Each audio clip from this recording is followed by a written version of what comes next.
Hi, welcome to Jessica. I'm your host, Jessica Rector. Today we are talking about drug-facilitated rape. Sorry, it's a little tongue twister for me. Please welcome my guest, Jennifer Pastorini. Welcome to the show, Jennifer. Thank you. Please tell us a little bit more about this. Drug-facilitated rape is something that is unfortunately quickly becoming an epidemic. Gentlemen are using, or not so gentlemen, are using either GHB or ketamine. GHB is a drug that you can purchase over the internet or make yourself, and then we'll insert it into a cocktail. And the effects of the alcohol and the GHB will usually render a woman unconscious within 5 to 15 minutes. The same thing with ketamine. And it seems to be happening more and more, and there's a wonderful little tool out there to help prevent it and raise awareness for this crime that's being committed. Which is, what is the tool? It is a coaster that tests for the date rape drugs, and they're little litmus tests, and you take a drop of your drink and put it on here, and if it turns a teal blue, and all the instructions are on the back, then it means somebody has tampered with your drink, and there's something that's in there that shouldn't be. Right. And then you know to no longer drink that drink and call the police, let the bar manager know, whatever you deem necessary to take action. Perfect. Let's get the definition of rape down for all of you who may not know what the exact definition of it is. It is non-consensual sexual penetration of an adult or adolescent obtained by physical force, by threat or bodily harm, or at such a time when the victim is incapable of giving consent by virtue of mental illness, mental retardation, or intoxication. Now, I feel like people, although it's been talked about for years and years, some people still don't know what rape is, especially pertaining to when alcohol is involved. Do you find that to be so? Absolutely. It's, what is it, the article in the LA Times stated that 88% of men did not know the legal definition of rape. And if a woman has one cocktail and she's intoxicated by that one cocktail and a man has sex with her, it is rape. Because if had she been sober and not had the act with him, then would she have still chosen to have the act with him had she been sober is the question. But does she have to say no? You say she had... She does not have to say no because she's been intoxicated. Because if she can't give consent, sober consent is really what it comes down to. And I spoke with the sex crimes unit at the Los Angeles Police Department, and they said if she's had one drink, if she's had half a drink, and because these men also don't know, is she on a Vicodin? Is she on something else that could also further impair what's happening? And yet what do most men do when they date somebody or go to a bar? They buy you a drink. Exactly. So that's exactly what they do. Yeah. Now, what's the difference between date rape and drug-facilitated rape? Date rape is, I think, more commonly known as somebody you've been on a date with, or somebody you've gone out with, maybe a friend or maybe somebody you're interested in, who, for one reason or another, forced non-consensual sex upon you. Okay.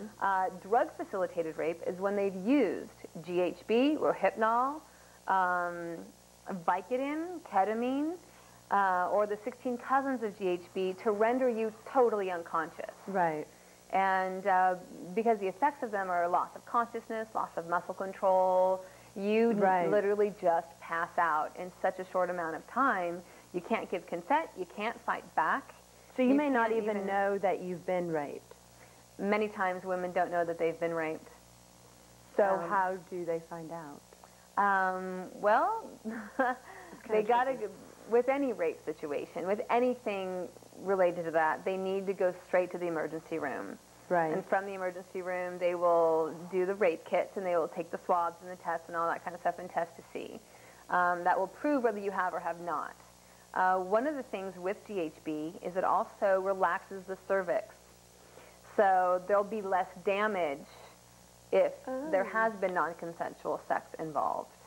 But they're still going to be able to tell. But they'll still be able to swab for fibers and all the other kind of stuff. So, and then with the emergency room, they know exactly what to do. They know exactly what steps they need to take, and they'll call the police, or you tell them to call the police and file a police report as well. So if you black out and you don't remember something, that's a clear sign that you need to go to the emergency room. Absolutely. Absolutely.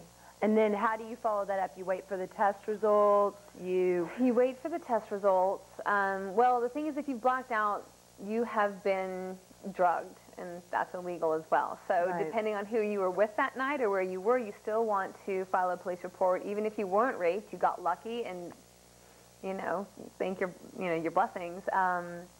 But you still have to file a report with the police department, because they need to go back to that restaurant or the people right. you were with and question them to find out who did it and what happened, and to hopefully catch the person that did it so it won't happen again, or that maybe somebody intervened for you. Maybe one of your friends took you home, but then he went and drugged somebody else and raped them. Like, you don't know because you passed out. And now, what percentage of people are raped, or what percentage have been raped by a drug? Well, those statistics are really vague. Right. It's estimated that 50 women a week are raped by drug-facilitated rape. What happens, however, because it's an estimate, because women don't go to the emergency room, right. because they don't file a police report, we don't really know. We know that it happens much more often than we can measure. Right. As women become more aware of what's happening and become stronger and know that they need to get to the emergency room as soon as possible, then we'll be able to have a better statistic as to exactly what and how many. That's hard, right? So how long ago, or when were the first, I guess, signs of drug-facilitated rape? When did it come out? Well, GHB came on the market in the early 90s, and it was sold at general nutrition centers. And it was supposed to be physically enhancing for people that worked out. Right. And they could get the high, and they could do whatever they needed for the body work. And that's when they also realized, when they used it, the effect it had on them. And then men, whoever was using it or became aware of it, used it as a predatory tool against women.